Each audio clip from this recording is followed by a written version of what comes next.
Isso cria uma perigosa ilusão de que um deles é mais doente que o outro. Esta é uma distorção, porque as pessoas saudáveis não são atraídos por pessoas doentes, e vice-versa. Eu frequentemente digo aos casais que se você tiver uma pessoa obviamente ferida em um relacionamento, você sempre terá dois. Sem nenhuma exceção. Quando minha esposa Elizabeth e eu começamos a trabalhar juntos, nós criamos um sistema no qual ela foi identificada como uma pessoa confusa enquanto eu fui rotulado como saudável. Este entendimento parecia funcionar bem entre nós dois, até que ela começou a ir ao terapeuta. Um dia, ela chegou em casa depois de uma sessão de terapia e anunciou que ela havia descoberto que eu estava tão confuso quanto ela. Como eu não podia aceitar a ideia de que eu era confuso, eu respondi: não, você está realmente descobrindo que você está tão saudável quanto eu sou. O sistema de relacionamento que tínhamos criado em conjunto permitiu que nós colocássemos nossa família em papéis disfuncionais. Infelizmente, isso também impediu qualquer tipo de intimidade real até que Elizabeth começou a desafiar o status quo. Eu escutei inúmeros caras bonzinhos que formaram relacionamentos como a Elizabeth e eu inicialmente havíamos criado. Estes homens têm a crença de que são vítimas da disfunção seu que parceiro doente tem. Esta ilusão mantém todos os envolvidos presos em repetitivos padrões ineficazes. Por cuidar das suas relações, em vez de cuidar de seu parceiro, a recuperação dos cara bonzinhos é capaz de usar o seu parceiro para entrar em contato com suas experiências de infância de abandono, negligência, abuso e sufocamento. Eles podem usar essas informações para entender melhor por que eles criaram o tipo de sistema de relacionamento que eles têm. Este processo lhes permite fazer alterações que lhes permitem conseguir o que querem em seus relacionamentos íntimos. Em vez de dizer se ela fosse apenas a recuperação de cara bonzinho, tem de se perguntar: por que eu preciso recriar este relacionamento? Como fazer que esta relação deixe de desempenhar papéis familiar, conhecidos? Como tornar esta relação capaz de deixar-me satisfazer as necessidades inconscientes? Por que eu devo convidar esta pessoa para a minha vida? Quando a recuperação do cara bonzinho começa respondendo esse tipo de perguntas, ele pode começar a ver seu parceiro com outro significado, como um instrumento de cura.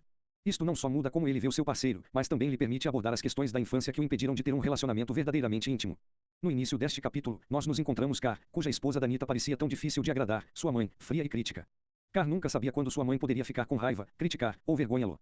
Na idade adulta, Car recriou uma dinâmica parecida com Danita. Quando ela ficava com raiva, Car usava todos os seus mecanismos de sobrevivência na infância, como evitar problemas e tentar agradá-la e tentar corrigir o humor dela. Car acusaria Danita de estar com raiva o tempo todo e que pisa em ovos para evitar perturbá-la.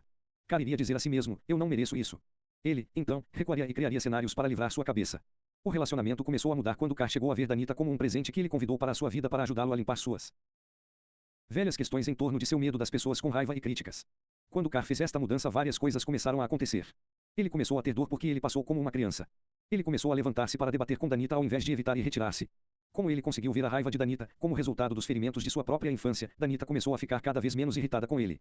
Quando seu ponto de vista de sua esposa começou a mudar, Car começou a se sentir mais amoroso com Danita e sua relação começou a mostrar marcas de melhoria. Atividade de libertação. Jogo da velha 35. Próxima vez em que você se sentir frustrado, ressentido ou raivoso com seu parceiro, pergunte a si mesmo estas perguntas: por que tenho que convidar essa pessoa para a minha vida? O que eu preciso aprender com esta situação?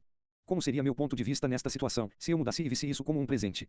Não reforçar comportamentos indesejáveis ajuda caras bonzinhos a conseguirem o amor que querem. Alguns anos atrás, comprei um filhote de Weimaraner. Decidimos que, se íamos ter um cão grande em casa, devemos levá-lo para a escola de adestramento. Uma das primeiras lições que aprendemos foi que fomos nós que precisávamos de treinamento de obediência. A maioria dos cães que se comportam mal, nós descobrimos, foram condicionados a fazê-lo pelos proprietários ignorantes ou inconsistentes. Em muitas maneiras, os seres humanos não são muito diferentes dos animais de estimação. Muitas vezes as pessoas se comportam da forma como elas foram treinadas para se comportar. Por exemplo, se uma pessoa dá ao seu cão um prêmio quando ele mija no tapete, o cão continuará urinando no tapete. O mesmo é verdadeiro para seres humanos. Se o cara bonzinho reforça comportamentos indesejáveis da sua parceira, ela vai continuar se comportando de maneira indesejável. Isso é uma ironia para caras bonzinhos. Caras bonzinhos gostam da ideia de uma relação harmoniosa e sem problemas. Normalmente, se seu parceiro está infeliz, deprimido, irritado, ou tem um problema, eles vão saltar e tentar ajudá-lo ou torná-lo melhor. Eles acreditam que ao fazer isso, eles vão fazer o problema desaparecer e tudo vai voltar rapidamente ao normal. Infelizmente, isso é como dar um prêmio a um cão por mijar no tapete. Toda vez que um cara legal responde ou dá atenção a um comportamento que ele gostaria de eliminar, ele está realmente reforçando muito esse comportamento. Este reforço aumenta a probabilidade de que o comportamento ocorra novamente. Por exemplo, a esposa de Joe frequentemente chegava do trabalho com uma raiva silenciosa sobre alguns problemas que experimentava com algum colega de trabalho. Joe ficava incomodado quando sua esposa estava neste estado de espírito. Em uma tentativa de aliviar sua ansiedade, ele perguntava à esposa o que havia de errado. Depois de um pouco de persuasão, ela iria passar algumas horas se lamentando para Joe sobre como ela era maltratada no trabalho. Joe quer ouvir e oferecer sugestões úteis, esperando que ao fazê-lo, ela iria melhorar seu humor. Em sua tentativa de curto prazo de aliviá-la da ansiedade, Joe tinha realmente ajudado a criar um problema a longo prazo. Toda vez que ele perguntou à esposa o que estava errado, escutava por horas e oferecia assessoria, ele estava realmente reforçando um padrão de comportamento que era indesejável. Na escola de adestramento do cão nós aprendemos que se você quer que um comportamento indesejável vá embora, você tem que parar de prestar atenção a ele. O mesmo é verdadeiro nos relacionamentos. Como muitos caras bonzinhos, Joe sentia-se como uma vítima com o comportamento de sua esposa. Ele estava alheio ao fato de que ele foi responsável por perpetuar um comportamento que ele achou indesejável. Quando os homens e o seu grupo, não mais o cara bonzinho, apontaram este fato para ele, ele decidiu tentar algo diferente. A próxima vez que sua mulher chegou em casa de um modo silencioso e retirado, ele não disse nada. Jantou em silêncio e depois foi até a garagem. Mesmo quando que ele sentia uma intensa ansiedade, ele resistiu a seus impulsos para tentar consertar a sua esposa. Enquanto ele ficava acordado na cama naquela noite, um silêncio ensurdecedor o manteve acordado por horas. Na manhã seguinte, o silêncio continuou. Joe estava com medo este comportamento pudesse durar para sempre. Em uma tentativa de aliviar sua ansiedade, ele tentou fazer conversar um pouco. Sua esposa respondeu com respostas rápidas e saiu para o trabalho. À noite, parecia que um milagre havia ocorrido. Esposa de Joe chegou do trabalho de bom humor e perguntou a Joe se ele queria ir para uma caminhada. Enquanto caminhava, ela contou-lhe como ela tinha resolvido o problema do dia anterior. Joe revelou à sua mulher a dificuldade de não ter conversando com ela. Ela respondeu dizendo a Joe que ela não queria que ele tentasse corrigir os problemas dela e que ela gostava mais quando ele tinha dado a ela algum espaço para trabalhar com isso sozinha. Fazer algo diferente quando começar um novo relacionamento ajuda carabonzinhos a terem o querem o amor. Para carabonzinhos que veem que um relacionamento chegou ao fim, ou para os que estão atualmente solteiros, eu quero encorajá-los a ter uma abordagem diferente ao começar novos relacionamentos. Relações são desorganizadas e não há maneira de eliminar os solavancos e buracos, mas não temos para torná-los maiores do que eles já são. Esta é uma área onde eu incentivo caras bonzinhos a fazerem algo diferente. Isto é, estabelecer relações com uma agenda saudável, ao invés de uma, inconscientemente disfuncional. Fazer algo diferente significa escolher um tipo diferente de parceira. Ser um reparador pode ser um desafio divertido quando se trata de restaurar um carro, mas é uma péssima maneira de escolher um parceiro. Caras bonzinhos têm uma tendência, devido às suas próprias inseguranças, de escolher parceiros que parecem que precisam de um pouco de polimento. Não sei por que uma pessoa saudável ou independente iria desejar que se contentasse com um diamante bruto. Eles tendem a escolher parceiros que tiveram problemas de infância, foram vítimas de abuso sexual, ter tido uma série de relacionamentos ruins, estão deprimidas, estão tendo problemas financeiros, estão acima do peso, ou são mães solteiras. Então eles trabalham em um contrato secreto, a arrumar, cuidados, agradável, tudo com a esperança de que ela vai passar a ser uma joia polida. Infelizmente, essa estratégia raramente funciona. Quando caras bonzinhos recuperam-se, criam relacionamentos com pessoas que não precisam ser consertadas, melhoram suas chances de encontrarem o amor que eles querem. Isso não significa procurar o parceiro perfeito, apenas um que já está assumindo a responsabilidade por sua própria vida. Com o tempo, os membros dos meus grupos não mais o cara bonzinho. Vêm-se com uma série de características em que conscientemente olham quando criam novos relacionamentos. Essas características incluem, em nenhuma ordem particular, paixão, integridade, felicidade, inteligência, assertividade sexual, responsabilidade financeira, compromisso com seu crescimento pessoal. Caras bonzinhos que já estão em um relacionamento pode achar perturbador se o seu parceiro atual não se enquadrar bem nesta lista, especialmente se for um cara bonzinho que estiver fazendo a avaliação. Isso não significa que eles precisam pular fora dessa relação e ir à procura de pastos mais verdes. Em vez disso, encorajo estes homens a primeiro começarem a enfrentar seus próprios comportamentos e procurar o que eles próprios precisam mudar para criar o tipo de relação que eles querem com o seu parceiro atual. Procurar um novo parceiro não será a solução se o cara bonzinho ainda precisar do mesmo tipo de relacionamento. Descobri que quando caras bonzinhos se recuperam, começam a lidar com seus próprios padrões disfuncionais, seus relacionamentos também começaram a mudar. Às vezes essas mudanças levam a reavaliar o seu desejo de sair. Às vezes, eles confirmam que é hora certa de mudar. Caras bonzinhos têm uma forte tendência de tentar fazer tudo certo. Esse comportamento não é concebido por uma fórmula mágica. Não há pessoas perfeitas e sem relacionamentos perfeitos. Mas por conscientemente procura das características listadas acima em um parceiro em potencial, caras bonzinhos podem se salvar de muita dor e melhorar suas chances de realmente encontrarem o que procuram. Fazer algo diferente também significa abster-se de serem sexuais em novos relacionamentos. Caras bonzinhos devem se dar uma chance para avaliar com precisão as características listadas acima, ficando fora da cama com uma pessoa até que eles realmente possam conhecê-la. Uma vez que o sexo entra nas relações, para-se de aprender. O sexo cria uma ligação tão forte que é difícil avaliar com precisão a adequação de uma nova característica de ligação. Caras bonzinhos podem muitas vezes estar cientes de vários traços ou comportamentos que consideramos inaceitáveis em um novo parceiro, mas se eles já estão fazendo sexo, é difícil abordar estas questões e é mais difícil terminar o relacionamento. Abraço o desafio. A recuperação. Cara bonzinhos pode ter que atingir os relacionamentos íntimos. A vida é um desafio e para isso existem os relacionamentos.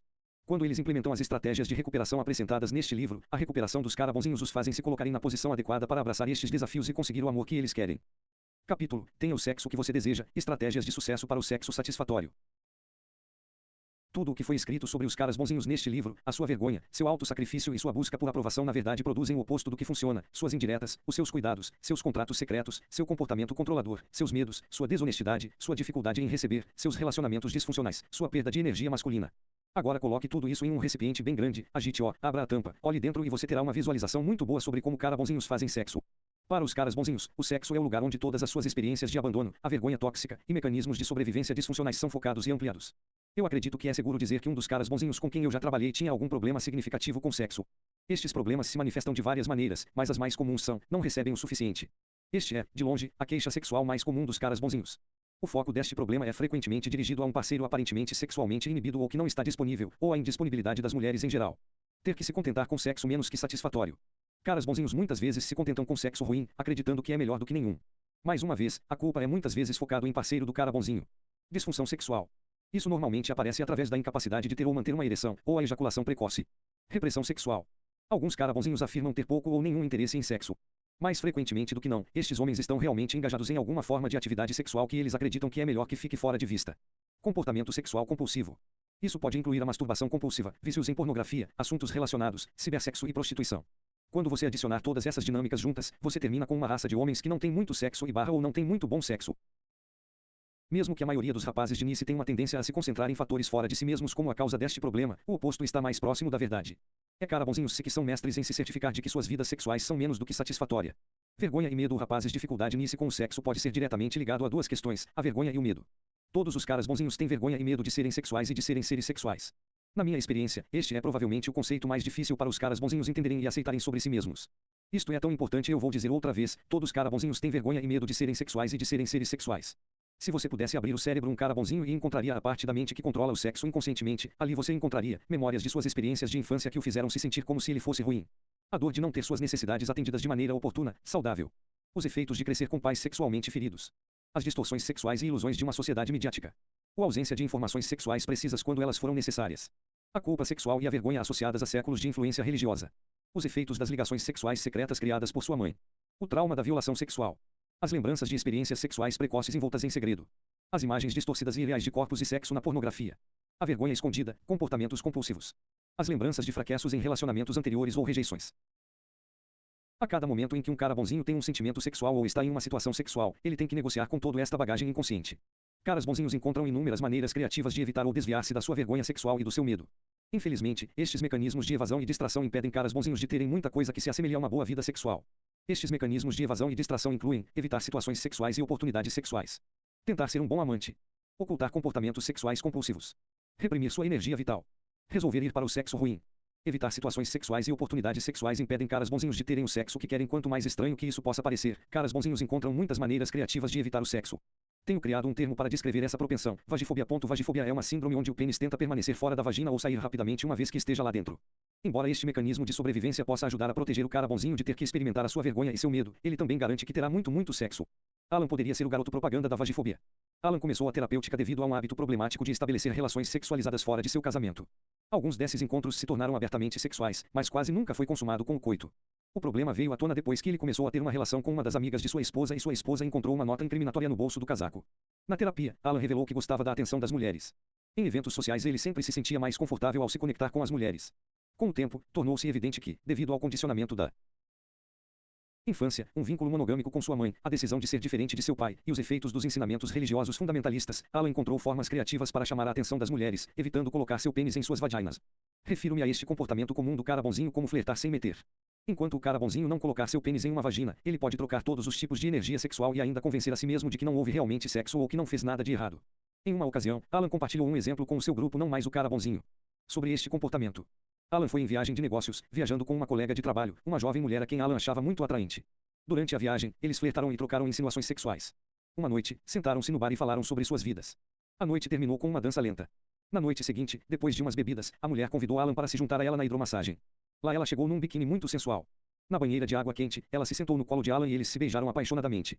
Mesmo estando ele muito excitado, ele recusou a oferta para ir ao seu quarto, porque ele não queria misturar relacionamentos com trabalho. Esta história é consistente ao longo da vida de Alan e sua fuga das vaginas. Alan teve algumas namoradas no ensino médio. Mas sempre que as meninas ficaram sérias e quiseram ir além da pegação, Alan sentia-se sufocado e se separava. Alan retratou sua esposa como sendo sexualmente retirada. Um fator que contribuiu para esta situação foi o fato que Alan nunca iniciava diretamente o sexo. Ele acreditava que as mulheres pensavam que o sexo era ruim e ele estava convencido de que se ele fosse direto demais em deixá-las saber que ele queria ter relações sexuais, elas iriam pensar que ele era ruim, abusivo e aproveitador. Alan usou a sua frustração sobre a indisponibilidade sexual de sua esposa para justificar seu comportamento sexual com outras mulheres. Curiosamente, Alan tinha um talento especial que consistia em apenas flertar com as mulheres que não estariam muito provavelmente disponíveis para consumar uma relação com ele. Nas raras ocasiões em que ele errou, Alan iria encontrar uma boa razão para não continuar com o que tinha começado. Tentarem ser bons amantes impede caras bonzinhos de alcançarem o sexo eles querem. Ele não é incomum caras bonzinhos se orgulharem de serem bons amantes. Ser um bom amante pode ser um anexo que estes homens usam para se sentirem valiosos. Pode ser uma maneira de convencer-se que eles são diferentes dos outros homens. Também pode ser um mecanismo muito eficaz que lhes permite ter relações sexuais enquanto distraem-se de sua vergonha internalizada e medo. Enquanto eles estão focados na excitação e no prazer de sua parceira, caras bonzinhos podem distrair-se da sua própria vergonha tóxica, sentimentos de inadequação ou medo de ser sufocados. Terence, um cara bonzinho na casa dos 30 anos é um bom exemplo. Eu tenho um problema com a ejaculação precoce. Foi assim que Terence se apresentou em sua primeira sessão de terapia. Minha primeira esposa me deixou por outro homem, ele continuou sem pausa. Isso foi devastador. A boa notícia é, eu conheci uma mulher maravilhosa, sensual e sexual, e estamos empenhados em casarmos. Há apenas um problema. Eu termino muito rápido. Ela me excita muito, e eu fico muito animado. Terence passou a descrever como ele trabalhou duramente